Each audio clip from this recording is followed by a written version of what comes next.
सुखद सलोना, योगी पवित्र जीवन। इतना सुखद सलोना, सींचा है ज्ञान अमृत से अंतर का कोना कोना। योगी पवित्र जीवन, इतना सुखद सलोना,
ఓం శాంతి. ఈరోజు మురళి 29/4/2021. मीठे बच्चे पावन बनो तो रूहानी सेवा के लायक बनेंगे. देही अभिमानी बच्चे रूहानी यात्रा पर रहेंगे और दूसरों को भी यही यात्रा कराएंगे. మధురమైన పిల్లలారా, పవిత్రముగా పావనముగా తయారైనట్లయితే ఆత్మిక సేవకు యోగ్యులుగా తయారవుతారు. ఆత్మాభిమాని పిల్లలే ఆత్మిక యాత్రలో ఉంటారు మరియు ఇతరుల ద్వారా కూడా ఈ యాత్ర చేయిస్తారు. రెండు విషయాలు మనకి ఇక్కడ అర్థమవుతున్నాయి. ఒకటి, పావనముగా తయారవ్వడం, పవిత్రంగా. రెండవది, ఆత్మాభిమాని కావడం.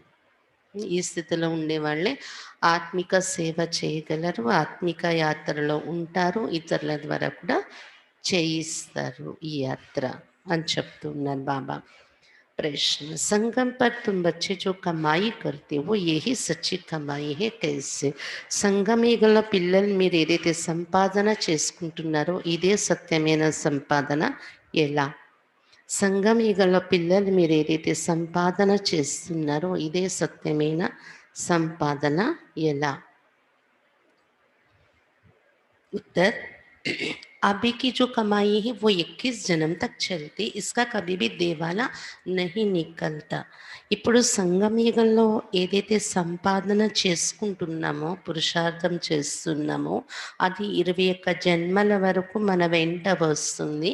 ఇది ఈ సంపాదనలో ఎప్పుడు కూడా దివాలా తీయటం అనేది జరగదు. దివాలా తీసేసేలాంటి సంపాదన కాదు, తోడుగా 21 జన్మల వరకు వచ్చేలాంటి సంపాదన ఇది. ज्ञान सुनना और सुनाना, याद करना और कराना, यही है सच्ची सच्ची कमाई, जो सच्चा सच्चा बाप ही तुम्हें सिखलाता है. ఏంటి సంపాదన? జ్ఞానం వినడం మరియు వినిపించడం, బాబా స్మృతి చెయ్యడం మరియు ఇతరుల ద్వారా చేయించడం, ఇదే సత్యసత్యమైన సంపాదన. సత్యసత్యమైన బాబాయే మనకు నేర్పిస్తున్న సంపాదన ఇది. ऐसी कमाई सारे कल्प में कोई भी कर ना सके. ఇటువంటి సంపాదన మొత్తము కల్పమంతటిలో 4 యుగాలలోనే ఇంకెవరు కూడా చేసుకోలేరు. బాబా పిల్లలకే ఇటువంటి సంపాదన చేసుకునే ఛాన్స్ అనేది దొరుకుతుంది డ్రామాలో. దూసరి కోయి బి కమాయి సాత్ నహీ చల్తీ. ఇంకో రహస్యం ఏంటి? ఈ సంపాదన తప్ప ఇంకా వేరే ఏ సంపాదన కూడా మన తోడుగా రాదు. మనం వెళ్ళిపోయేటప్పుడు తీసుకుని వెళ్ళే సంపాదన ఇంకేది లేదు అని చెప్తున్నారు బాబా. గీత్, ఈరోజు పాట, हमें उन राहों पर चलना है जहाँ गिरना और संभालना है. మనము ఆ మార్గంలో నడుస్తున్నాము, నడవాలి. ఎటువంటి మార్గం అంటే పడుతూ లేస్తూ దెబ్బలు తింటూ ముందుకు వెళ్ళాల్సిన మార్గం ఇది. ఓం శాంతి. భక్తి మార్గ में तो बच्चों ने बहुत टोकरे खाए हुए हैं. ఈ పాటలో మీనింగ్ ఏంటి? పడుతూ లేస్తూ వెళ్ళే మార్గంలో నడుస్తున్నాం మేము. నిజంగానే భక్తి మార్గంలో పిల్లలు చాలా దెబ్బలు తిన్నారు అని చెప్తున్నారు బాబా. भक्ति मार्ग में बहुत ही भावना से यात्रा करने जाते हैं, रामायण आदि सुनते हैं. భక్తి మార్గంలో చాలా భావనతోని యాత్రలు చేయటానికి వెళ్తారు, రామాయణము మొదలైన కథలు వింటూ ఉంటారు. ऐसे प्रेम से बैठ कहानियां सुनते हैं जो रोना भी आ जाता है. ఎంత ప్రేమగా భక్తి యొక్క కథలు వింటారంటే వింటూ వింటూ ఏడుపు కూడా వచ్చేస్తూ ఉంటుంది. हमारे भगवान की सीता भगवती को रावण डाकू ले गया, फिर सुनने समय बैठ रोते हैं. ये है सब दंत कथाएं जिससे फायदा कुछ भी नहीं. మా భగవంతుడు రాముడు యొక్క సీత భగవతిని రావణుడు దొంగలించి ఎత్తుకుపోయాడే అని కూర్చొని కూర్చొని ఏడ్చేస్తూ ఉంటారు కథ వింటూ. అంత మనోమయంగా ఉన్నాయి భక్తి యొక్క కథలు. బాబా చెప్తున్నారు ఇవన్నీ కట్టు కథలు. దీనివలన ఎటువంటి ప్రయోజనము లేదు అని చెప్తున్నారు బాబా. पुकारते भी है, हे पतित पावन आओ आकर हम दुखी आत्माओं को सुखी बनाओ। ये नहीं समझते कि आत्मा दुखी होती है, क्योंकि वो तो आत्माओं को निर्लेप कह देते हैं। పిలుస్తున్నారు కూడా ఓ పతిత పావన రండి, వచ్చి దుఃఖీ ఆత్మలైన మమ్మల్ని సుఖీగా తయారు చేయండి అని పిలుస్తున్నప్పటికీ ఈ పిలుపులో ఉన్న అర్థం తెలియటం లేదు. దుఃఖీ ఆత్మలు అంటే ఆత్మే దుఃఖిగా అవుతూ ఉంటుంది మనది, శరీరం కాదు కదా. కానీ ఇది అర్థం కావటం లేదు మనుషులకి. ఎందుకంటే ఆత్మ నిర్లేపి అని అనేస్తున్నారు భక్తిలో. समझते आत्मा सुख दुख से न्यारी है, ये क्यों कहते हैं? ఆత్మ సుఖ దుఃఖాల నుండి అతీతమైనది అనుకుంటూ ఉంటారు మనుషులు. ఎందుకు ఇలా అనుకుంటున్నారు? क्योंकि समझते परमात्मा सुख दुख से न्यारा है, तो बच्चे फिर सुख दुख में कैसे आएंगे? ఎందుకంటే భక్తిలో ఏమనుకుంటారంటే పరమాత్మ సుఖ దుఃఖాలకు అతీతమైనవాడు. ఉమ్, కాబట్టి అతని పిల్లలు మనం సుఖ దుఃఖాలలో ఎలా వస్తాము, అందుకని అతీతము అని అలా చెప్పేస్తున్నారు భక్తిలోని. इन सब बातों को अब बच्चों ने समझा है. ఇప్పుడు ఈ విషయాలన్నీ పిల్లలు అర్థం చేసుకున్నారు కదా. అలా భక్తిలో అనుకున్నట్లు సుఖ దుఃఖాలకు అతీతమేం కాదు, ఆత్మకే సుఖ దుఃఖాల అనుభూతి అనేది కలుగుతుంది అనేది మనము అర్థం చేసుకున్న విషయం. इस ज्ञान मार्ग में भी कभी ग्रहचारी बैठती है, कभी कुछ होता है, कभी प्रफुल्लित रहती, कभी मुरझाया हुआ चेहरा रहता है. ये होती है माया से लड़ाई, माया पर ही जीत पानी है. ఈ జ్ఞాన మార్గంలో కూడా అప్పుడప్పుడు గ్రహచారం కూర్చుంటుంది, అప్పుడప్పుడు ఇంకేమో ఉంటుంది అని చెప్తున్నారు బాబా. అప్పుడప్పుడు ప్రఫుల్లితంగా ఉంటున్నారు అంటే ఆనందంగా, ప్రసన్నంగా, బాగా మంచి ఉత్సాహంగా నడుస్తున్నారు జ్ఞాన మార్గంలో. అప్పుడప్పుడు వడిలిపోయే ముఖం ఉంటుంది అని చెప్తున్నారు బాబా. నీరసించిపోయి వడిలిపోయే ముఖం, దీన్నేమంటారు? గ్రహచారమే కదా. అప్పుడప్పుడు చాలా ఆనందంగా ఉంటారు, అప్పుడప్పుడు నా మనస్సు బాగోలేదు అంటే అదేంటి? గ్రహచారం కదా. ఇది మాయతో యుద్ధం ఇలాగే జరుగుతూ ఉంటుంది. మాయ పైన ఇప్పుడు విజయం పొందాలి అని చెప్తున్నారు బాబా. जब बेहोश होते हैं तब संजीवनी बूटी दी जाती है, मन मना भव. ఈ మాయా యుద్ధంలో మూర్ఛితులైపోవటం అనేది కూడా జరుగుతూ ఉంటుంది. అందుకనే మూర్ఛితులైపోయే వాళ్ళు కూడా మళ్ళీ వెంటనే మేల్కొని పురుషార్థంలో అలర్ట్ అయిపోయి ముందుకు వెళ్ళగలగాలి. మాయ పైన మళ్ళీ గెలవాలి, మూర్ఛితులైపోయి అలా పడిపోయి ఉండిపోకుండా. అంటే దానికి సంజీవిని మూలిక ఇస్తూ ఉన్నారు బాబా. సంజీవిని బుట్టి రామాయణంలో సంజీవిని యొక్క రహస్యం విన్నారు కదా. లక్ష్మణునికి సంజీవిని బుట్టి పీల్చడంతో అయినా మూర్ఛితుడైన లక్ష్మణుడు లేచిపోయాడు అని యుద్ధంలో. అది కథలు, కానీ ఇక్కడ నిజంగా మాయ మనల్ని మూర్ఛితులు చేసే ప్రయత్నం చేస్తూ ఉంటుంది. మూర్ఛితులు అయిపోకుండా మనం నిలబడడానికి సంజీవిని బుట్టి ఏంటంటే మన భవ, మనస్సు పూర్తిగా బాబా స్మృతి యందు పెట్టాలి మనము. भक्ति मार्ग में छह चटा बहुत, देवताओं की मूर्तियों को कितना श्रृंगारते, सच्चे जेवर पहनाते हैं. భక్తి మార్గంలో చాలా ఆడంబరం ఉంది అని చెప్తున్నారు బాబా. అక్కడ దేవత విగ్రహాలను ఎంత అలంకరిస్తారు, సత్యమైన నగలు వేస్తారు, అంటే బంగారముతో ఉన్న నగలు చూస్తున్నాం కదా. పెద్ద పెద్ద టెంపుల్స్లో అయితే చాలా నగలు ఉంటాయి మూర్తులకి. మన తిరుపతి బాలాజీ టెంపుల్లో చూడండి ఎంత బంగారం నగలతో అలంకరింపబడి ఉంటుంది మూర్తి. वो जेवर तो ठाकुर की प्रॉपर्टी हुई. ठाकुर की प्रॉपर्टी सो पुजारी व ट्रस्टी की हो जाती हैं.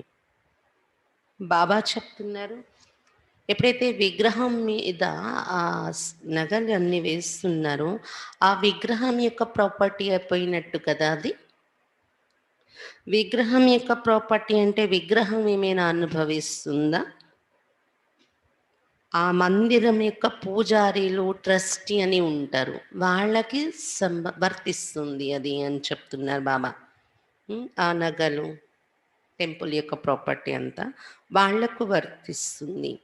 तो बच्चे जानते हैं कि हम चैतन्य में बहुत हीरे जवाहरों से सजे हुए थे.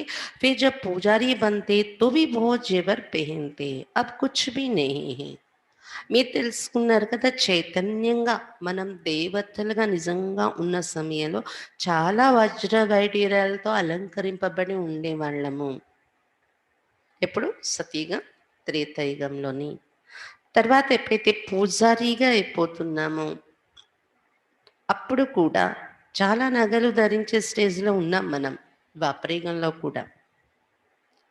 ఇప్పుడు ఏవి మిగల్లేదు. నగలు, ఆభరణాలు, సంపదలు. चैतन्य रूप में भी पहने, फिर जड़ रूप में भी पहने. अब नौजवान बिल्कुल साधारण है. చైతన్యంగా దేవతలుగా ఉన్నప్పుడు కూడా చాలా నగలు ధరించాము. జడమైన విగ్రహాల రూపంలో మన మహిమ చేసినప్పుడు కూడా చాలా నగలు ధరించాము. ఇప్పుడు నగలే మిగల్లేదు అని చెప్తున్నారు బాబా. పూర్తి సాధారణమైపోయారు అని చెప్తున్నారు బాబా. बाप कहते मैं साधारण तन में आता हूँ.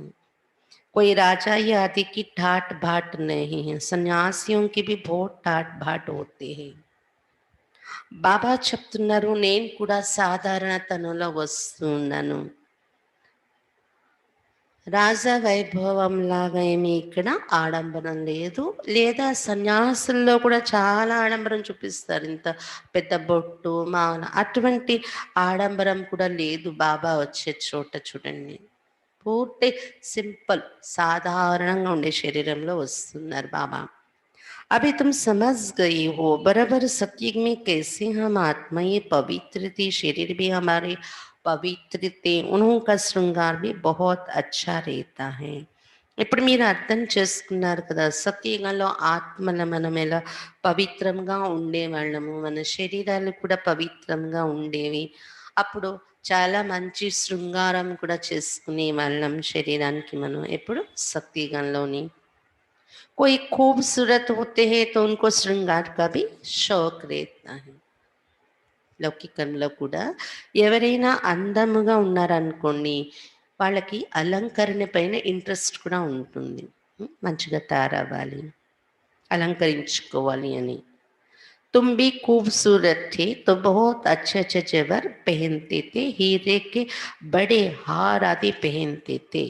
బాబా చెప్తున్నారు, అలాగే మీరు సత్యయుగంలో అందరూ ఎలా ఉండేవారు, చాలా అందంగా ఉంటారు అక్కడ. మీరు అందంగా ఉండేవారు, అందుకనే చాలా మంచి మంచి నగలు ధరించే ఇంట్రెస్ట్ ఉండేది. మంచి మంచి నగలు ధరించేవారు. సంపదలు ఉండేవి కదా చాలా.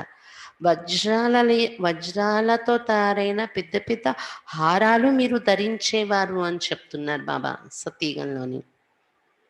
यहाँ हर चीज सावरी है, देखो गोये भी सावरी होती गई हैं. ఇక్కడ ప్రతి వస్తువు నల్లగా ఉంది అని చెప్తున్నారు బాబా. అంటే మలినము, కల్తీ. ఇక్కడ చూడండి, ఆవులు కూడా నల్లటి ఆవులు ఉంటున్నాయి ఇక్కడ అని చెప్తున్నారు బాబా. బాబా जब श्रीनाथ द्वारे गया था तो बहुत अच्छी गोएं थी. कृष्ण की गो बहुत अच्छी दिखाते हैं. यहाँ तो देखो कोई कैसे है, क्योंकि कलयुगी है. ऐसी गोएं वहाँ होती नहीं. బాబా చెప్తున్నారు, బ్రహ్మ బాబా శ్రీనాథ్ ద్వార్, శ్రీనాథ మందిరానికి వెళ్ళారు అంట. ఆయన భక్తి మార్గంలో ఉన్నప్పుడు చాలా మంచి ఆవులు ఉండేవి శ్రీనాథ్ ద్వార్లో అని చెప్తున్నారు బాబా. అలాగే భాగవతంలో కూడా కృష్ణుని దగ్గర ఉండే ఆవులు చాలా అందమైన ఆవులు చూపిస్తారు, తెల్లగా అందంగా ఉండే ఆవులు. ఇక్కడైతే ఆవులు కొన్ని ఎలా ఉంటాయి, కొన్ని ఎలా ఉంటాయి, మచ్చలు మచ్చలు, నల్లగా, కొన్ని తెల్లగా. ఎందుకంటే ఇది కలియుగము కదా! ఇలాంటి ఆవులు సతీగంలో ఉండవు అని చెప్తున్నారు బాబా. तुम अच्छा विश्व के मालिक बनते हो, तुम्हारी सजावट भी वहाँ ऐसे సుందర్ रहती है. మీరు విశ్వానికి అధిపతులుగా తయారవుతున్నారు కదా! విశ్వరాజ్యాధికారులుగా. మీ యొక్క అలంకారం కూడా అక్కడ ఎంత సుందరంగా ఉంటుంది అని చెప్తున్నారు బాబా. వింటున్నారా? అందరూ సత్యయుగంలో వెళ్ళి కూర్చొని అనుభవం చేస్తూ వినండి. ఈ పాయింట్స్ సత్యయుగం యొక్క పాయింట్స్. विचार करो, गो ये तो ज़रूर होनी चाहिए, वहाँ की गोओं का गोबर भी कैसे होता है, कितनी ताकत होगी। ज़मीन को खाद चाहिए ना, खाद डाली जाती है तो अच्छा अनाज पैदा होता है, वहाँ सब चीज़ें अच्छी ताकत वाली होती है। यहाँ तो कोई चीज़ में ताकत नहीं, हर एक चीज़ बिल्कुल ही పవర్‌లెస్ हो गई है.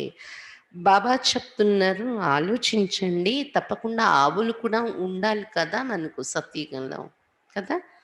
కానీ అక్కడ ఆవులు ఎంతో అందంగా ఉంటాయి. తర్వాత అక్కడ ఆవులు యొక్క పేడ కూడా ఎంత శక్తి నిండి ఉంటుంది అని చెప్తున్నారు బాబా. ఆ పేడయే ఎరువుగా వాడతారు కదా! అందులో చాలా శక్తి ఉండడం వలన మంచి ఆహార దినుసులు పండుతాయి అని చెప్తున్నారు బాబా. అంటే తినే ఆహారంలో కూడా ఆ శక్తి అనేది ఉంటుంది అక్కడ. పండే ఆహారంలో కూడా. అలా ప్రతి వస్తువు కూడా ఎంతో శక్తి నిండిన విధంగా ఉంటుందక్కడ. సారము, శక్తి ఉంటుంది సత్యుగంలో. ఇక్కడైతే ఏ వస్తువులో కూడా శక్తి, సారం అనేది లేదు.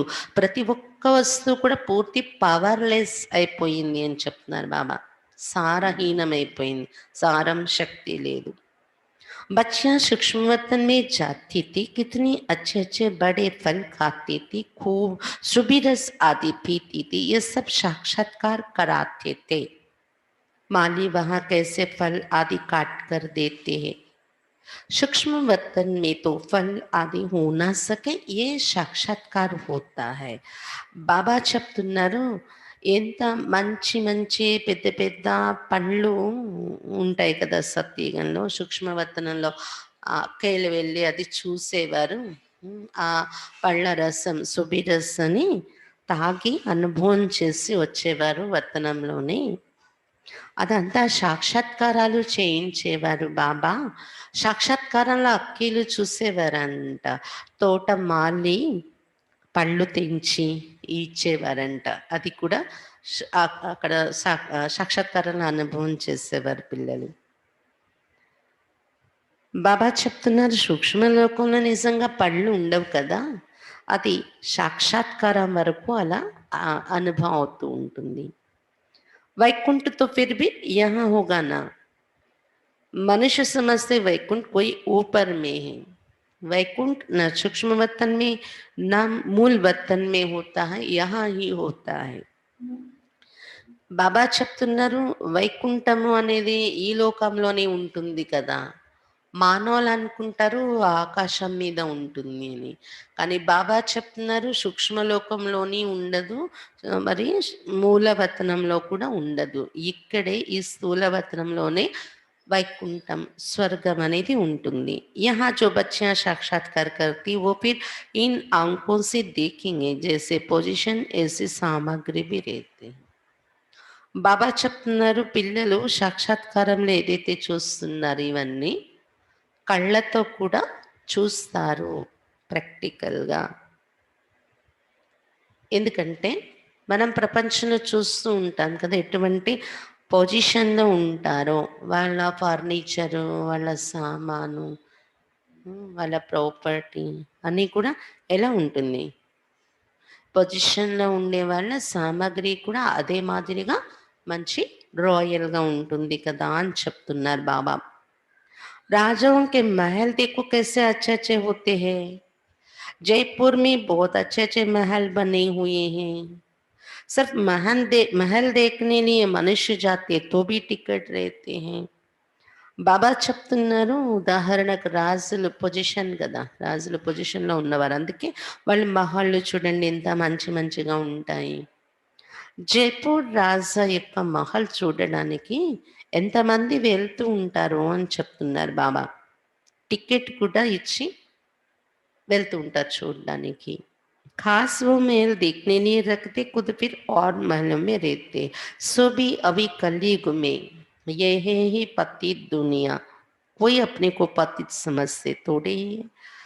బాబా చెప్తున్నారు ప్రత్యేకంగా ఆ మహల్లు అందరికీ చూపించడం కోసం ఉంచేస్తారు. ఇప్పుడు ఆ రాజవంశం ఎవరైనా ఉండి ఉన్నా వాళ్ళు వేరేగా ఎక్కడో ఉంటున్నారు వేరే మహల్లలో. మరి అప్పుడు ఏదైతే రాజులు హ్మ్, అంటే ప్రాక్టికల్‌గా నివసించారో, ఆ మహల్లన్నీ కూడా ఇప్పుడు టికెట్ తీసుకొని గవర్నమెంట్ అందరికీ చూపిస్తూ ఉంది. అప్పుడు రాజుల భవనాలు ఎలా ఉండేవి, ఏంటి అని చూపించడం కోసం పెట్టేశారు అని చెప్తున్నారు బాబా. అది చూడడానికి కూడా ఎంతమంది మనుషులు వెళ్తారు. అయినప్పటికీ అది ఈ కలియుగంలో ఉన్న రాజుల భవనాలు.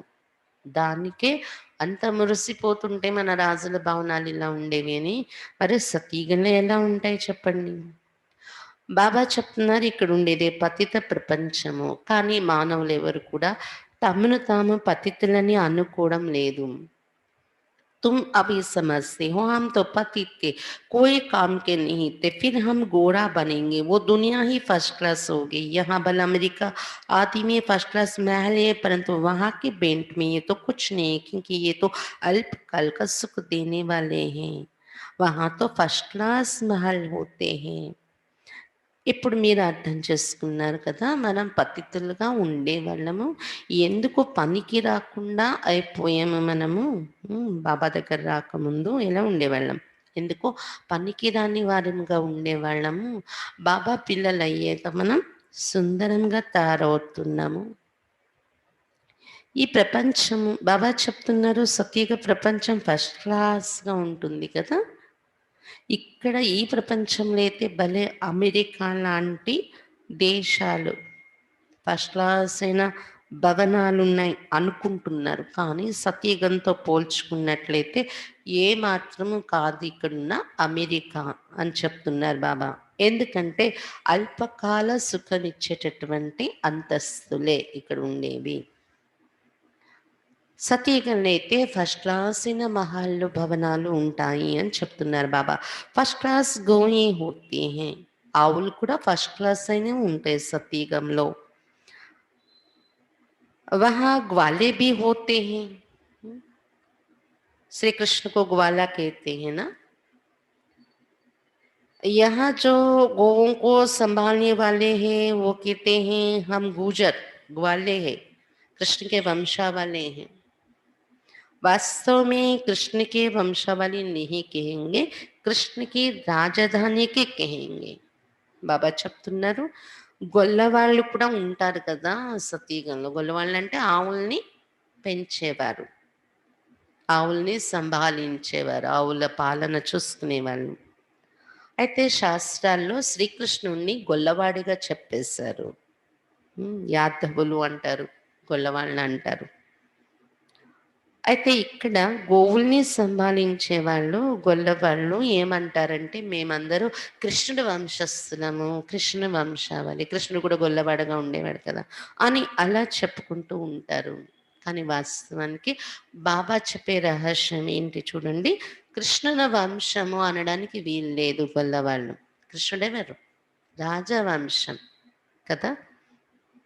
కానీ అక్కడ గొల్లవాళ్ళకి చాలా ప్రాధాన్యత ఉంటుంది. గోవులకి చాలా ప్రాధాన్యత ఉంటుంది. కాబట్టి కృష్ణుని రాజధానిలో ఉండేవారు గొల్లవాళ్ళు అనుకోవచ్చు. కృష్ణుని వంశము అనుకోటానికి వీల్లేదు. కృష్ణుని రాజధానికి చెందిన వారిగా ఉంటారు. शाहूकारों के पास गोएं होंगी तो गुजर संभालने वाले भी होंगे. ये गुजर नाम सती का है. కల్కి బాతి ఇక్కడ కూడా ధనవంతుల ఇంటిలో ఆవుల పెంపకం ఉంది అనుకోండి, తప్పకుండా గొల్లవాడిని పెట్టుకుంటారనమాట ఆవుల్ని సంభాళించటానికి. ఈ గొల్లవాళ్ళనే పదము సతీగం నుండి వస్తున్న పోస్ట్ పదము ఇది. సతీగం నుండి ఉన్న డ్యూటీ ఆవుల్ని సంభాళించే డ్యూటీ. అది నిన్నటి రాజ్యమే. నిన్నటి స్థితే మనం అనుభవించింది. कल हम आदि सनातन देवी देवता धर्म के थे फिर पतित बने तो अपने को हिंदू कहला देते हैं. నిన్న రోజుల్లోనే అంటే 5,000 సంవత్సరాల పూర్వం అంటే ఎంతో కాలం కాదు కదా! శాస్త్రాల్లో వర్ణించిన దాని ప్రకారంగా లక్షల సంవత్సరాల ఆయుష్‌తో పోల్చుకుంటే బాబా చెప్పే ఆయుష్ నిన్నటి విషయం కిందే లెక్క. నిన్న, ఈరోజు, రేపు. ఇంతలోనే చక్రం తిరిగేస్తుంది. కాబట్టి నిన్న మనము ఆది సనాతన దేవీ దేవతా ధర్మస్థులుగా ఉండేవాళ్ళము. తర్వాత పతితులుగా తయారైపోయాము. పతితులు అయిపోవడంతో హిందూ అని చెప్పేసుకుంటూ వచ్చాం. దేవతా ధర్మము అనేది పక్కన పెట్టేసి. पूछो तुम आदि सनातन देवी देवता धर्म के हो व हिंदू धर्म के हो. आजकल सब हिंदू लिख देती. हिंदू धर्म किसने स्थापन किया, देवी देवता धर्म किसने स्थापन किया, ये भी कोई नहीं जानते हैं. అడగండి, మీరు ఆది సనాతన దేవి దేవతా ధర్మస్థుల, హిందూ ధర్మస్థుల అని. బాబా చెప్తున్నారు ఈ రోజుల్లో అందరూ హిందూ ధర్మం మేము అని రాస్తారు మనం ఈ ప్రశ్న అడిగినట్లయితే. అయితే హిందూ ధర్మం ఎవరు స్థాపన చేశారు? దేవతా విగ్రహాలను చూస్తున్నాము కదా, ఆ దేవీ దేవతా ధర్మాన్ని ఎవరు స్థాపించారు అడిగితే ఇది ఎవరికి కూడా తెలియదు అని చెప్తున్నారు బాబా. बाबा ये प्रश्न पूछते, बताओ आदि सनातन देवी देवता धर्म किसने स्थापन किया. బాబా ఈ ప్రశ్న అడుగుతున్నారు, ఆది సనాతన దేవి దేవత ధర్మము ఎవరు స్థాపించారు చెప్పండి. శివ్ బాబా బ్రహ్మ ద్వారా కర్ రహే హే. ఎవరు స్థాపిస్తున్నారు? శివ్ బాబా భగవంతుడు బ్రహ్మ ద్వారా స్థాపిస్తున్నారు. ఏంటి స్థాపిస్తున్నారు? ఆది సనాతన దేవీ దేవత ధర్మము. राम व शिव बाबा के श्रीमत पर आदि सनातन देवी देवता धर्म स्थापन हुआ. फिर रावण राज्य होता है, विकारों में जाते हैं, भक्ति मार्ग शुरू हो जाता है, तब हिंदू कहलाने लगते. अभी अपने को कोई देवता कह ना सके. రాముడు లేదా శివ్ బాబా అంటే భగవంతుడు అతని శ్రీమతంపై నడుచుకుని ఆది సనాతన దేవీ దేవత ధర్మం స్థాపన అయింది. తర్వాత రావణ రాజ్యం ప్రారంభమైంది. దేవతా ధర్మం దిగజారడం మొదలవడం, రావణ రాజ్యం ప్రారంభం. అప్పటి నుండే వికారాల్లోకి వెళ్తూ ఉన్నాం. భక్తి మార్గం కూడా ప్రారంభిస్తున్నాము. అప్పటి నుండి హిందువులము అని చెప్పుకుంటూ వచ్చాం మన ధర్మం. ఇప్పుడు చూడండి, ఎవ్వరు కూడా తమను తాము మేము దేవతా ధర్మము అని అనుకునే వాళ్ళే లేరు అని చెప్తున్నారు బాబా. रावण ने विशेष बनाया, बाप आकर वैश्रेष बनाते. तुम ईश्वरी मत से देवता बनते हो, बाप आकर तुम ब्राह्मणों को देवता बनाते. सीढ़ी कैसे उतरते ये तुम बच्चों की बुद्धि में नंबर बार बैठता है. బాబా చెప్తున్నారు, రావణుడు వికారిగా తయారు చేసేసాడు, బాబా వచ్చి నిర్వికారిగా తయారు చేస్తున్నారు ఇప్పుడు అని చెప్తున్నారు బాబా. మీరు ఈశ్వరీయ మతం ద్వారా దేవతగా తయారవుతున్నారు. బాబాయ్ వచ్చి బ్రాహ్మణులను దేవతలుగా తయారు చేస్తున్నారు ఈ సంగమయుగంలో. కాబట్టి మెట్లు ఎలా దిగిపోతున్నాం మనం ప్రారంభం నుండి, ఇది పిల్లల బుద్ధిలో నంబర్ వారీగా కూర్చుంటుంది అని చెప్తున్నారు బాబా. तुम जानते हो और सभी मनुष्य असुरी मत पर चल रहे हैं और तुम ईश्वरीय मत पर चल रहे हो. रावण की मत से सीढ़ी उतरते आए हो. 84 जन्मों के बाद फिर पहला नंबर जन्म होगा. బాబా చెప్తున్నారు, మీరు ఇప్పుడు తెలుసుకున్నారు కదా, మానవులందరూ అశ్రీ మతం పైన నడుస్తున్నారు, మరి మనము ఈశ్వరీయ మతం పైన నడుస్తున్నాం, బాబా ఇచ్చే మతం పైన నడుస్తున్నాం. రావణ మతం వలన ఏమైంది, మెట్లు దిగిపోతూ వచ్చారు. 84 జన్మలో తీసుకుంటూ దిగిపోయారు. ఇప్పుడు మళ్ళీ మొదటి నంబరు జన్మలోకి వెళ్ళాలి మనము. దానికోసం ఈశ్వరీయ మతం మీద నడవాలి మళ్ళీ. ईश्वरी बुद्धि से तुम सारी सृष्टि के आदि मध्य अंत को जान जाते हो. ये तुम्हारे जीवन बहुत अमूल्य है. इनकी बहादुरी है जबकि बाप आकर हमको इतना पावन बनाते हैं. బాబా చెప్తున్నారు, ఈశ్వరీయ బుద్ధి ఎప్పుడైతే మనకు దొరికిందో అప్పటి నుండి మొత్తం సృష్టి యొక్క ఆది మధ్య అంత్యాన్ని తెలుసుకుంటున్నాం మనము. బాబా చెప్తున్నారు, ఇది మీ జీవితం, సంగమయుగ జీవితం చాలా అమూల్యమైనది. ఈ జీవితం యొక్క వీరత్వం చాలా ఉంది అని చెప్తున్నారు బాబా. ఎప్పుడైతే బాబా వచ్చి మనందరినీ ఇంత పావనంగా తయారు చేస్తున్నారో ఈ జీవితంది విలువ ఉంది, అమూల్య జీవితము. हम रूहानी सेवा के लायक बनते हैं, वो है जिस्मानी सोशल वर्कर जो देहाभिमान में रहते हैं। तुम देही अभिमानी हो, ఆత్మోं को रूहानी యాత్ర पर లే జాతి హో. బాబా చెప్తున్నారు మీరు ఆత్మిక సేవకు యోగ్యులుగా అర్హులుగా తయారవుతున్నారు. అక్కడ శారీరకమైనటువంటి సంఘ సేవలు చేసే వాళ్ళు ఉంటారు, సోషల్ వర్కర్స్ అని. వారు దేహాభిమానంలోనే ఉంటున్నారు అని చెప్తున్నారు బాబా. మీరైతే ఆత్మ అభిమానిగా ఉన్నారు కదా, ఆత్మలకు ఆత్మిక యాత్ర నేర్పించి ఆత్మిక యాత్రలో తీసుకువెళ్తున్నారు. ఇది మీరు చేసే ఆత్మిక సోషల్ వర్క్, ఆత్మిక సంఘ సేవ ఇది. बाप समझाते तुम सतो प्रधान थे, अभी तमो प्रधान बने हो. सतो प्रधान को पावन, తమో ప్రధాన్కు పతిత్ కహా జాతా హై. బాబా చెప్తున్నారు మీరు సతో ప్రధానంగా ఉండేవారు, ఇప్పుడు తమో ప్రధానంగా తయారైపోయారు అని చెప్తున్నారు బాబా. సతో ప్రధానంగా ఉండేవారిని పావనులు అని, తమో ప్రధానమైపోయే వారిని పతితులని చెప్పడం జరుగుతుంది కదా. ఆత్మమే ఖాద్ పడి, ఈ పతిత పావనము అనేటటువంటి ఈ స్థితి, తుప్పు మలినము అనేది ఆత్మలోనే పడుతుంది కదా అని చెప్తున్నారు బాబా. ఆత్మకు హి సతో ప్రధాన్ బనానా హై. అందువల్ల ఇప్పుడు ఆత్మనే మనం సతో ప్రధానంగా తయారు చేసుకోవాలి. శరీరం తమో ప్రధానమైంది అంటామా, శరీరం మీద తుప్పు చేరింది అంటామా, కాదు. ఆత్మని ఇప్పుడు సతో ప్రధానంగా స్వచ్ఛంగా తయారు చేసుకోవాలి మనం. దానికోసం ఏం చేయాలి, జిतना याद करेंगे उतना पवित्र बनेंगे, नहीं तो कम पवित्र बनेंगे. ఎంత ఎక్కువ బాబాను జ్ఞాపకం చేస్తామో అంత పవిత్రంగా తయారవుతాం, లేకపోతే తక్కువ పవిత్రంగా తయారవుతాం. పాపం కా బోజా సిర్ పర్ రే జాయేగా. ఎందుకంటే పాప బరువు తలపైన ఉండిపోతుంది కదా బాబాను జ్ఞాపకం చేయకపోవటం వలన.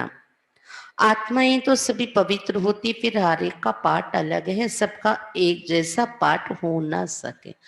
ఆత్మలందరూ కూడా ఇప్పుడు పవిత్రంగా తయారై ఇంటికి వెళ్తారు, తర్వాత మళ్ళీ దిగి వస్తారు పాత్రలో. ప్రతి ఒక్కరి పాత్ర కూడా వేరుగా ఉంటుంది, అందరి పాత్ర ఒకేలా ఉండదు అని చెప్తున్నారు బాబా. सबसे ऊंच बाबा का पाठ, फिर ब्रह्मा सरस्वती का कितना पाठ है. जो स्थापना करता है वही पालना भी करता है, बड़ा पाठ उनका है. బాబా చెప్తున్నారు అందరికన్నా ఉన్నతమైన పాత్ర శివ్ బాబాది, తర్వాత బ్రహ్మ సరస్వతి వారిది ఎంత ఉన్నతమైన పాత్ర.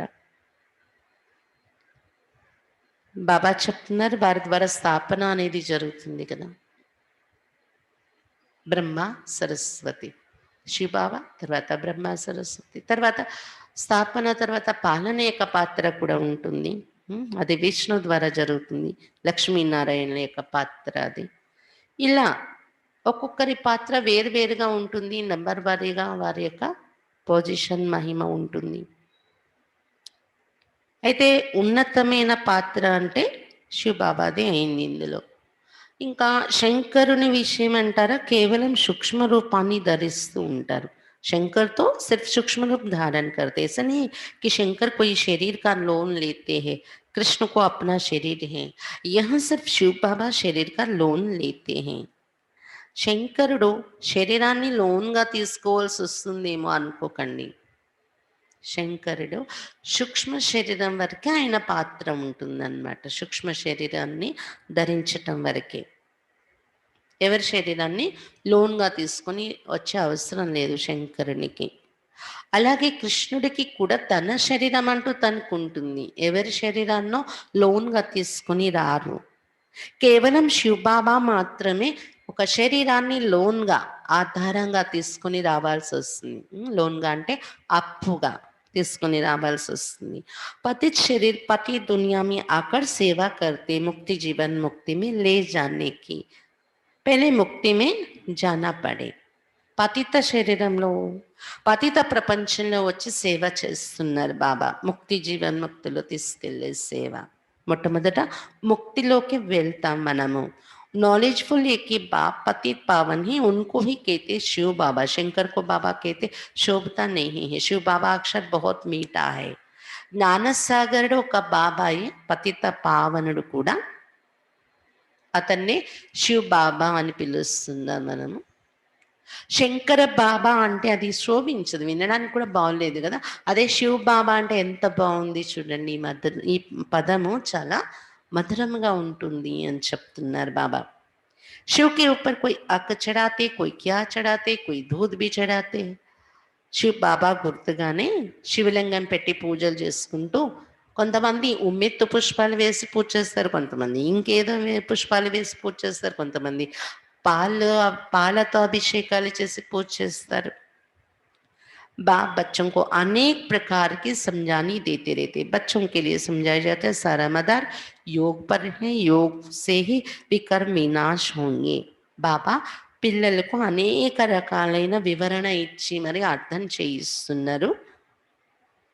పిల్లల కోసమే బాబా ఎన్నో విషయాలు చెప్తూ ఉన్నారు. బాబా చెప్తున్నారు ఆధారం అంతా యోగం పైన ఉంది అని చెప్తున్నారు బాబా. యోగం ద్వారానే వికర్మలు వినాశనం అవుతున్నాయి. योग वाले को ज्ञान की धारणा भी अच्छी होगी.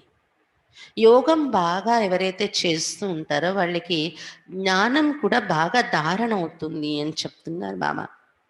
अपनी धारणा में चलते रहेंगे क्योंकि फिर सुनाना भी पड़ता है.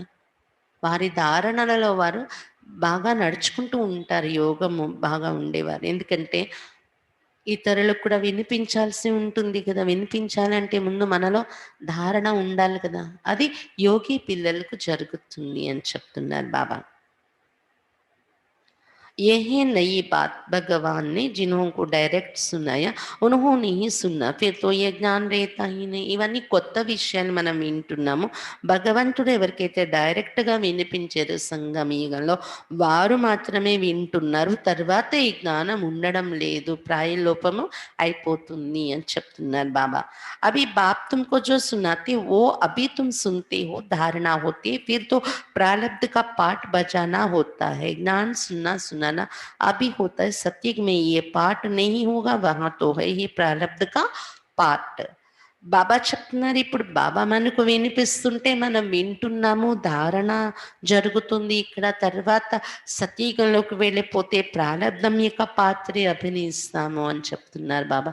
జ్ఞానం వినడం వినిపించడం ఇప్పుడు సంగం యుగంలోనే ఉంటుంది, సత్యయుగంలో ఈ పాత్ర ఉండదు. అక్కడ ఉండేదే ప్రారంధం యొక్క పాత్ర ఉంటుంది అని చెప్తున్నారు బాబా.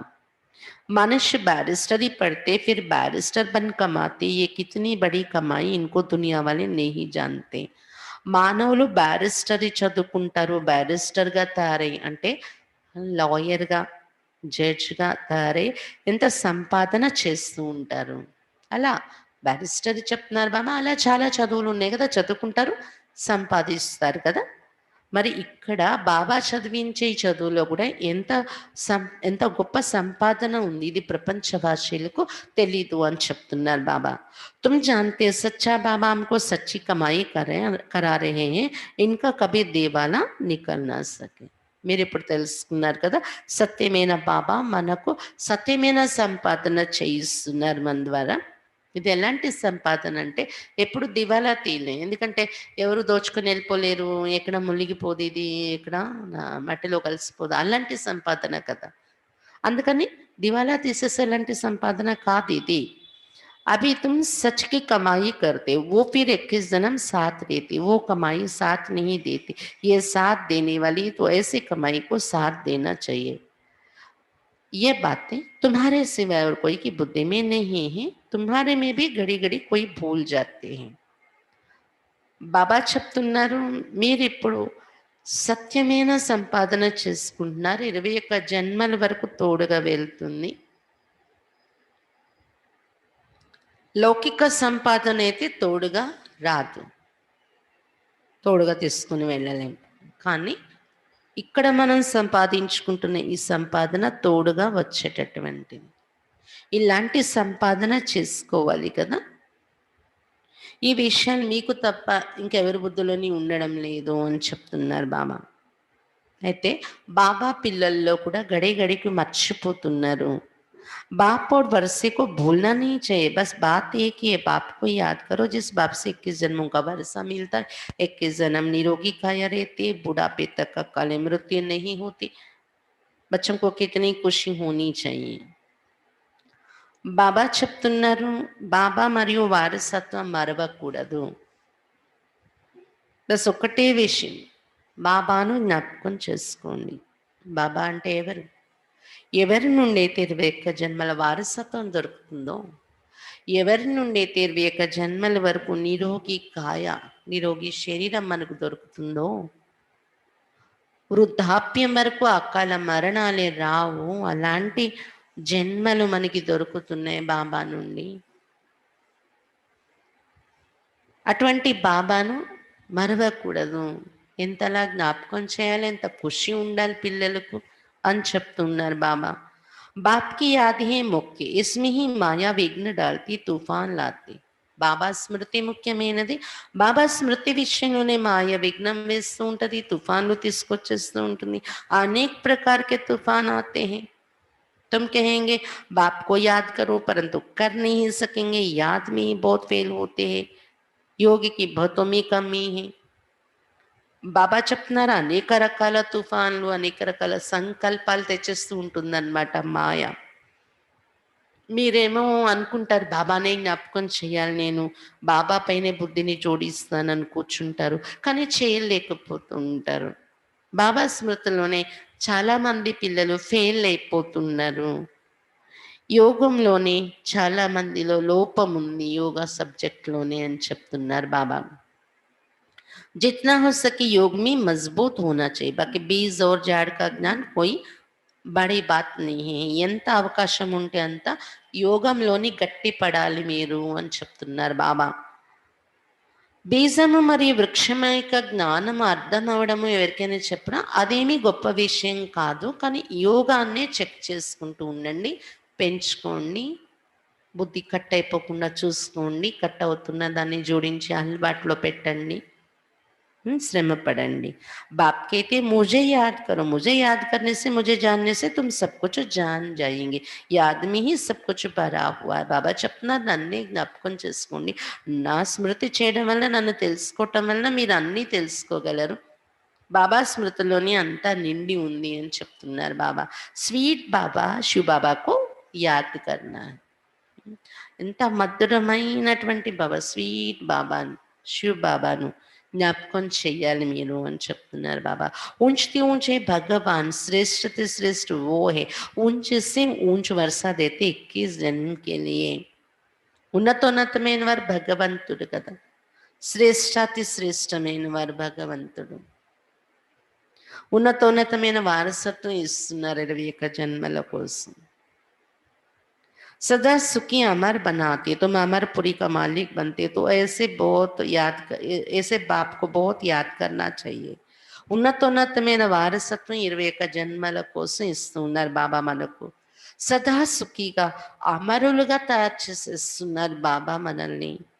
అమరపురికి మాలికులుగా తయారైపోతున్నారు మీరు. అటువంటి ప్రాప్తి బాబా నుండి దొరుకుతుంది. మరి ఇటువంటి బాబాను చాలా జ్ఞాపకం చేసుకోవాలి పిల్లలు అని చెప్తున్నారు బాబా. బాప్కు యాద్ नहीं करेंगे तो और सब कुछ याद आ जाएगा. బాబాను జ్ఞాపకం చేయటం లేదు అంటే అక్కడ మరి వేరే వేరే స్మృతులు చాలా వచ్చేస్తూ ఉంటాయి, వేరే ఆలోచనలు, వేరే జ్ఞాపకాలు ఎంటర్ అయిపోతాయి బాబాని జ్ఞాపకం చేయకపోతే, మనం కూర్చొని బాబా వైపు బుద్ధి పెట్టకపోతే.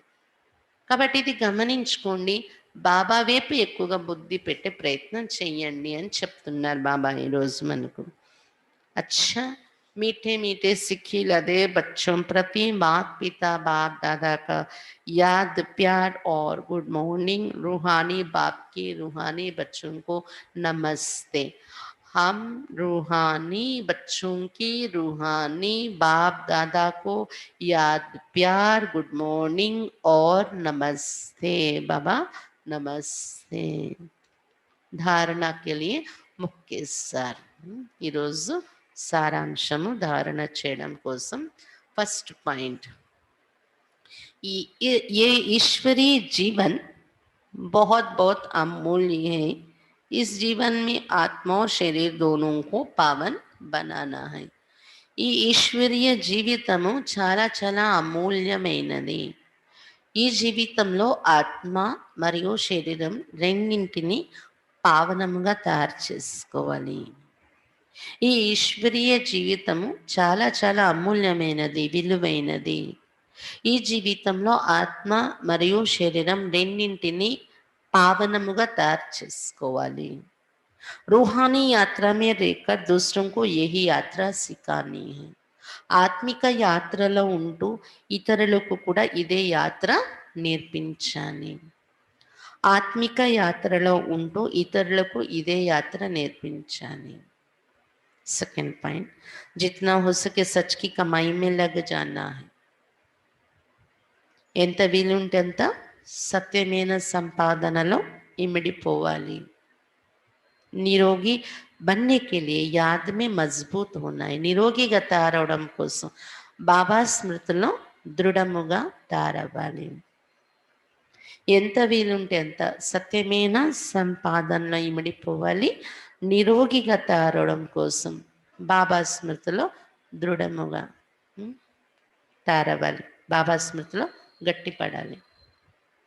వరదాన్, मास्टर नॉलेजफुल बन अनजान पने को समाप्त करने वाले ज्ञान स्वरूप योग युक्त भव. మాస్టర్ జ్ఞాన సాగరులుగా తారై మాస్టర్ జ్ఞాన సాగరులుగా తారై అజ్ఞానముని సమాప్తి చేసుకునేటటువంటి జ్ఞాన స్వరూపముగా యోగయుక్తముగా కండి. మాస్టర్ జ్ఞాన సాగర్లుగా తయారై అజ్ఞానమును సమాప్తి చేసుకునేటటువంటి జ్ఞాన స్వరూపముగా యోగయుక్తముగా కండి. मास्टर नॉलेजफुल बनने वालों में किसी भी प्रकार का अनजानपन नहीं रहता. మాస్టర్ జ్ఞానసాగరులుగా తయారయ్యే పిల్లల్లో ఏ రకమైన అజ్ఞానము అంటే తెలివి తక్కువతనము అనేది ఉండదు వారిలోని. वो ऐसा कहकर अपने को छुड़ा नहीं सकते कि इस बात का हमें पता नहीं था. ఎవరైతే మాస్టర్ జ్ఞాన సాగర్లుగా ఉంటారో వారు ఎప్పుడు కూడాను తమను తాము మాకు ఈ విషయం తెలియదే అని విడిపించుకోలేరు, తప్పించుకోలేరు. నాకు ఈ విషయం తెలీదు, ఈ ఈ పాయింట్ నాకు తెలియదే, ఈ విషయం నాకు తెలియదే, నేను అలా అనుకోలేదు అని తప్పించుకోరు. ज्ञान स्वरूप बच्चों में कोई बात का अज्ञान नहीं रह सकता. జ్ఞానస్వరూపంగా ఉండే పిల్లల్లో ఏ విషయం యొక్క అజ్ఞానము అనేది ఉండదు.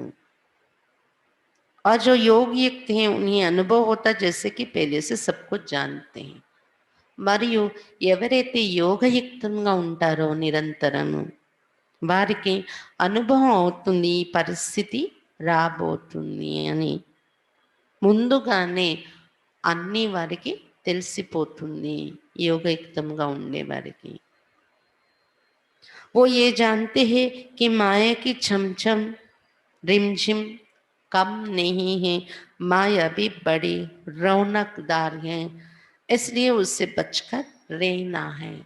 వారికి ఇదైతే తెలిసిపోతుంది, మాయ యొక్క మెరుపులు తక్కువైనది కాదు, మాయ కూడా చాలా శోభనీయకముగా కనిపిస్తుంది.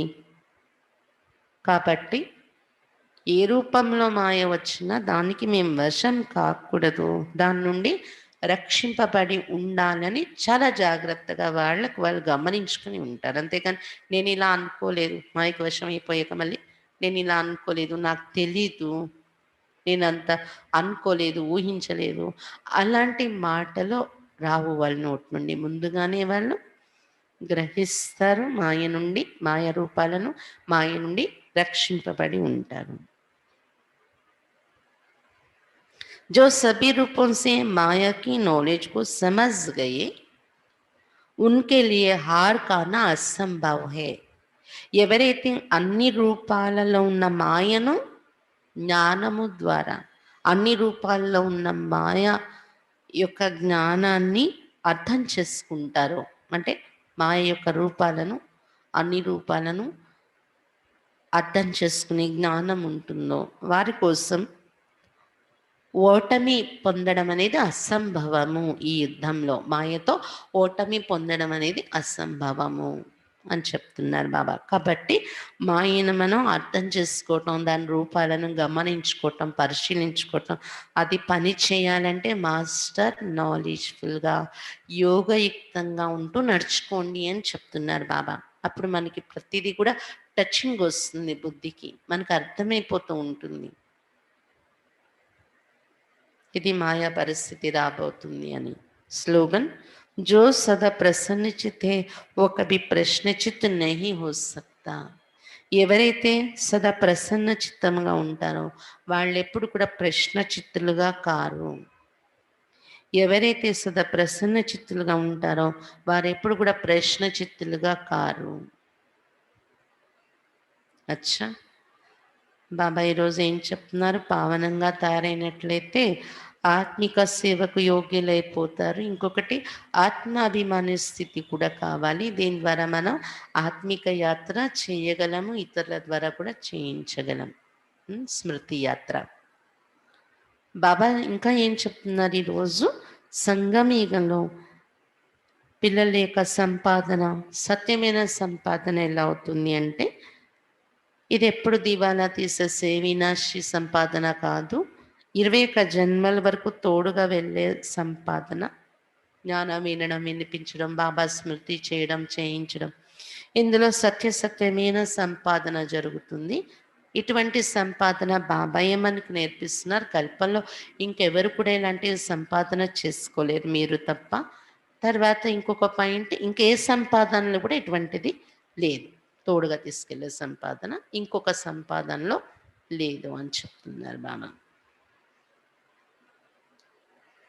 బాబా చెప్తున్నారు, ఎంత సంపాదన, మీరు ఎన్ని నగలు ధరించుకుని ఉంటారు సతీగంలోని అని చెప్తున్నారు బాబా. అలా ఉండేవారు కదా. తర్వాత మీ జడ విగ్రహాలకు కూడా ఎన్ని నగలు వేసి పూజలు చేశారు. ఇప్పుడు నగలే మిగలలేదు కదా మీ దగ్గర అని చెప్తున్నారు బాబా. అన్ని మాయమైపోయాయి. మళ్ళీ ఇప్పుడు బాబా వచ్చి అలంకరిస్తూ ఉన్నారు జ్ఞానము గుణాలతో. తర్వాత సతీగంలో మళ్ళీ అలంకారీ మూర్తులు అవుతారు. చాలా సుందరంగా ఉంటారు కాబట్టి అలంకారం కూడా బాగుంటుంది అక్కడ మీకు అని చెప్తున్నారు బాబా. వస్త్ర విధానము, అలంకారాలన్నీ బాగుంటాయి. అలాగే మీ హోదా చాలా మంచిది ఉంటుంది, పొజిషన్. కాబట్టి మీ మహల్లు కూడా, మీ వస్తువులు కూడా అన్నీ అలాగే ఉంటాయి. ఆవులు కూడా అక్కడ ఫస్ట్ క్లాస్గా ఉంటాయి. వాటి పేడలో కూడా ఎంతో సారం ఉంటుంది, దాంతో మంచి పంటలు పండుతాయి అని చెప్తున్నారు బాబా. గెత్తంగా తయారై చాలా పంటలు, మంచి పంటలు పండుతాయి అక్కడ, రుచికరమైన పంటలు. అది సూక్ష్మలోకం. సాక్షాత్కారాల్లో కూడా బాబా చూపించారు. అలాగని సూక్ష్మలోకంలో స్వర్గం ఉంది అని అనుకోవడానికి లేదు. ఈ భూమి మీదనే స్వర్గము ఉంటుంది అని చెప్తున్నారు బాబా. ఇంకా ఏం చెప్తున్నారు బాబా? జ్ఞానసాగరుడైతే ఒక బాబాయే పతిత పావనుడు, అతన్నే శివ్ బాబా అని పిలుస్తున్నాము. ఇది ఎంతో మధురమైనటువంటి పదము శివ్ బాబా అనేది. ఇంకా బాబా ఏం చెప్తున్నారు? యోగం బాగా చెయ్యాలి మీరు, ఎంత వీలుంటే అంత. ఎందుకంటే యోగం ద్వారా వికర్మలు వినాశనం అవుతాయి. యోగం పైన ఆధారం అంతా ఉంది. యోగంలో ఉండే పిల్లలకు జ్ఞానం కూడా బాగా ధారణ అవుతూ ఉంటుంది. ఎందుకంటే ఇతరులకు వినిపించాలంటే మనలో ధారణ కావాలి కూడా కదా అని చెప్తున్నారు బాబా. అందుకు యోగం ఎక్కువగా చేస్తే అది మనలో ధారణ అయ్యి ఇతరులకి చేరుతుంది మన ద్వారా. కానీ యోగంలోనే మాయా విఘ్నాలు వేస్తూ ఉంటుంది. అయినప్పటికీ మీరు శ్రమపడి యోగాన్ని పెంచుకోండి అని చెప్తున్నారు బాబా ఈరోజు. స్వీట్ బాబా కదా! శివ్ బాబాని మీరు ఎక్కువగా జ్ఞాపకం చెయ్యాలి. ఈరోజు పాయింట్స్‌కి సంబంధించి వరదానం కూడా ఏం చెప్తున్నారు? యోగి జ్ఞాని ఆత్మగా ఉండి నడుచుకోండి. నాకిది తెలీదే, నేనిలా ఊహించలేదే అనకండి. ముందుగానే అన్ ఆ జ్ఞానము, ఆ పరిశీలన, ఆ సూక్ష్మగ్రాహి బుద్ధిని ఉంచుకొని మాయా పరిస్థితుల నుండి దూరంగా ఉండండి. రక్షింపబడి ఉండండి. జ్ఞాని, యోగి ఆత్మలు ఎప్పుడు కూడా మాయతో ఓడిపోరు. మాయతో ఓడిపోవడం అనేది అసంభవము అని చెప్తున్నారు బాబా. స్లోగన్ కూడా బాబా ఏం చెప్తున్నారు? ఎవరు సదా ప్రసన్న చిత్తులుగా ఉంటారో వాళ్ళు ఎప్పుడు కూడా ప్రశ్న చిత్తులు కారు. ఏ విషయంలోని ప్రశ్నార్థం పెట్టరు. ప్రసన్న చిత్తులు అంటే ఏంటి? మనకు బాగా ఉన్న విషయాలన్నింట్లో ప్రసన్నంగా ఉంటాము. మనకేమైనా కొంచెం తేడా అనిపిస్తే మన మూడ్ మారిపోతుంది. నిరాశలోకి వచ్చేస్తాం. అది ప్రసన్న చిత్తులు కాదు. ప్రసన్న చిత్తులంటే మన ఎదురుగా వచ్చే అనుకూల పరిస్థితుల్లోనే సంతోషం కాదు. మనకొచ్చే ప్రతికూల పరిస్థితులు, వ్యతిరేక పరిస్థితుల్లో కూడా మన మనస్సుని మనం పాజిటివ్‌గా ఉంచుకొని అటువైపు నుండి నెగెటివే అంతా ఉంది. అయినా కూడా మనం దానిలో పాజిటివ్‌ని వెతుకుతూ, పాజిటివ్‌గా ఉంచుకొని మన మనస్సుని, ఆ వ్యతిరేక పరిస్థితుల్లో కూడా ప్రసన్నంగా ఉంటే అప్పుడు ప్రసన్న చిత్తులు అంటారు. వ్యతిరేక పరిస్థితుల్లో కూడా ప్రసన్నంగా ఉంటే ఇక ప్రశ్నే లేదు గదా! ప్రశ్నలు, సంశయము, దుఃఖము, నిరాశ అనేది లేదు కదా! ఎక్కడైతే ప్రశ్నలుంటాయో అక్కడ వ్యతిరేక పరిస్థితుల్లో మనం నిరాశలోకి వచ్చేస్తూ ఉంటాం. కాబట్టి ఇది గమనిక పెట్టుకోవాలి మనం పురుషార్థంలో. అచ్చా, ఓం శాంతి. ఈరోజు సద్గురువారం, బాబాకు ప్రియమైన రోజు, బ్రాహ్మణులకు ప్రియమైన రోజు. బాబాకి ఈరోజు భోగ్ అర్పిస్తాం కదా. కాబట్టి అందరూ బాబాకి భోగ్ అర్పిద్దాం. మరి అందరూ ఆరోగ్యంగా ఉన్నారని నేను అనుకుంటూ ఉన్నాను. ఆరోగ్యం మీద అందరూ గమనిక పెట్టి ఈ కొద్ది రోజులు బయటకు ఎవరు రాకుండా సేఫ్‌గా ఉండండి అందరూ. ఏదైనా చిన్నది వచ్చినా మీకు వెంటనే డాక్టర్లని సంప్రదించుకుని జాగ్రత్తగా ఉండండి. ఇప్పుడు సీజన్ మంచిగా లేదు. తర్వాత మనస్సు ద్వారా మనస్సు సేవ చేసి విశ్వాత్మల్లో కూడా సాహసము, ధైర్యము, శక్తి పెంచండి. శరీరాలు వదిలి వెళ్తున్న ఆత్మలకు శాంతి, శక్తి అందించండి. ఇంకొక వైపు ప్రకృతికి కూడా యోగదానం చేయండి. ముఖ్యంగా పవిత్రత అనే గుణము దానం చేస్తూ ప్రకృతికి కూడా శక్తి నింపండి. ఎందుకంటే ఇప్పుడు సమయం ఎంతో లేదు. చాలా దగ్గరగా కనిపిస్తుంది సమయం. మరి ఈ ప్రకృతియే మనకు అక్కడ మళ్ళీ సేవ చేయాలి కాబట్టి ప్రకృతికి కూడా యోగదానం చేయాలి. రోజులో కొద్దిసేపైనా ఇది కూడా గమనిక పెట్టుకోండి. మనస్సు గట్టిగా శక్తిశాలిగా ఉంచుకొని అందరికీ కూడా మానసికమైనటువంటి శాంతి, శక్తి గుప్తంగా యోగదానం చేస్తూ వైబ్రేషన్స్ ఇచ్చే సేవ చేయండి. మీ ఇంటి చుట్టుపక్కల కూడా అటువంటి వాతావరణాన్ని తయారు చేసుకుంటూ ఉండండి యోగయుక్తంగా ఉంటూ. బాబా ఈరోజు చెప్తున్నది కూడా అదే. యోగయుక్తంగా ఉంటే అన్ని రకాలుగా బాబా మీకు టచింగ్ ఇచ్చి మీ వెనుక ఉంటూ నడిపించుకుంటారు. భయపడే అవసరం లేదు. కాబట్టి ప్రతి పనిలోని బాబాని జోడించుకుని యోగయుక్త స్థితిని అనుభవం చేసుకోండి. ఇంకా ఈ వారంలో అనౌన్స్మెంట్ ఏంటంటే ఇప్పుడు వస్తున్న ఆదివారము మంజునాథ్ అనే క్లాస్ ఉంటుంది అందరికీ తెలుగు భాషలో. సాయంత్రము 6:30 నుండి లైవ్ స్టార్ట్ చేస్తాము. యోగం స్టార్ట్ అవుతుంది లైవ్‌లో. దాని తర్వాత 7 గంటల నుండి అన్ని క్లాస్ ప్రారంభమవుతుంది. 8, 8:15 వరకు. ఇది ఆ రోజు కార్యక్రమం అన్నమాట. ఎవరైనా నీతో పర్సనల్‌గా ప్రశ్నలు అడగడం, ఇంకేమైనా సంభాషణ ఉంటే కొంచెం ఇంకో 10 నిమిషాలు, పావుగంట పడుతుంది. లేదు అంటే 8:15కి పూర్తయిపోవచ్చు కూడా. అనారోగ్యంగా ఉన్నప్పటికీ కొంచెం ఏమైనా మీరు ఇంట్లోనే వినేది కాబట్టి అందరూ యూట్యూబ్, జూమ్ పెట్టుకొని వినండి. ఈ జ్ఞానం, యోగం యొక్క నశాలు పెంచుకుంటూ ఉండండి. ఎవరు మిస్ అవ్వకండి క్లాస్‌కి. ఓం శాంతి.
बन के फरिश्ता बाबा से मिलना, देना संदेश हमारा, याद प्यार हम सबका देना, लावतन का नजारा। सच्ची लगन से बन जा बाबा के, सच्ची लगन से बन जा बाबा के। तू गले को हार, उड़ जा प्यारे वतन में, नीले अंबर के उस पार, हो नीले अंबर के उस पार। पंछी रे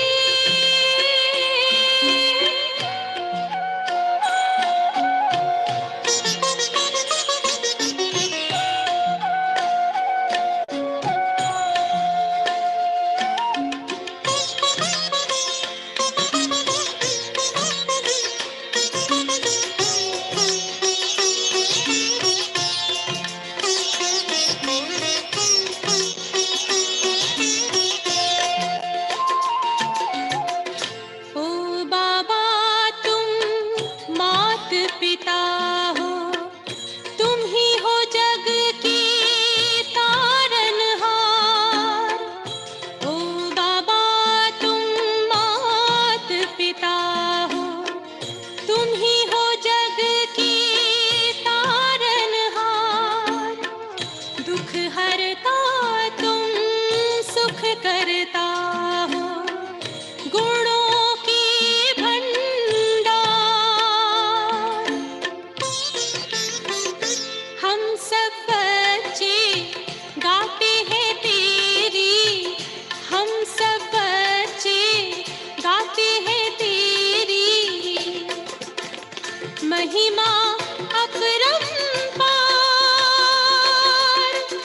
उड़ जा प्यारे वतन में, नीले अंबर के उस पार, नीले अंबर के उस पार। पंछी रे उड़ जा प्यारे वतन में, नीले अंबर के उस पार, नीले अंबर के उस पार, हो नीले अंबर के उस पार, नीले अंबर के।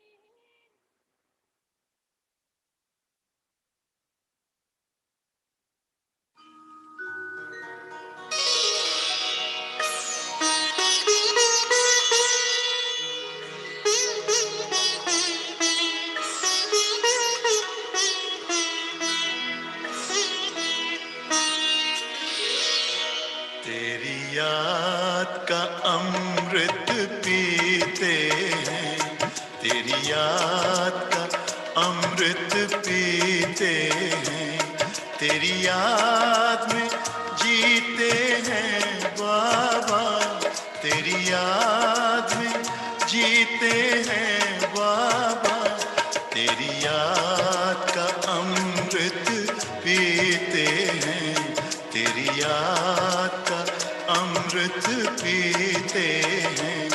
रहे याद सदा ही साथ तेरी, रहे याद सदा ही साथ तेरी।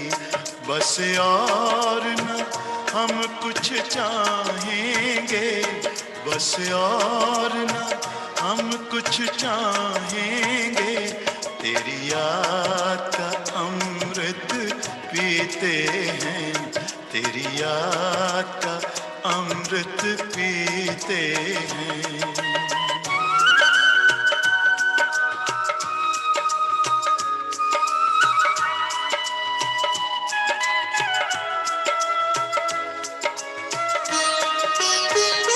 जो पल बीते तेरी यादों में, जो पल बीते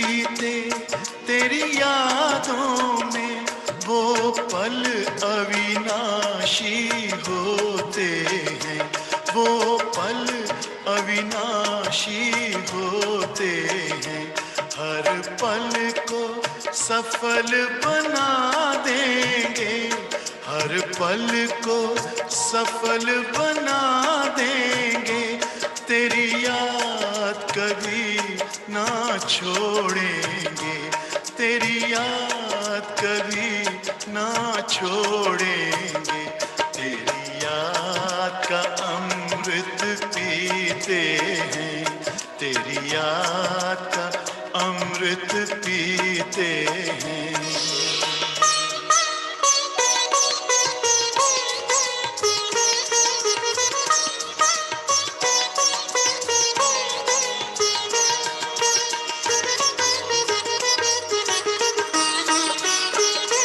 यूं ही आप रहो संग संग बाबा, यूं ही आप रहो संग संग बाबा, इस दुनिया के सुख पाने क्या, इस दुनिया के सुख पाने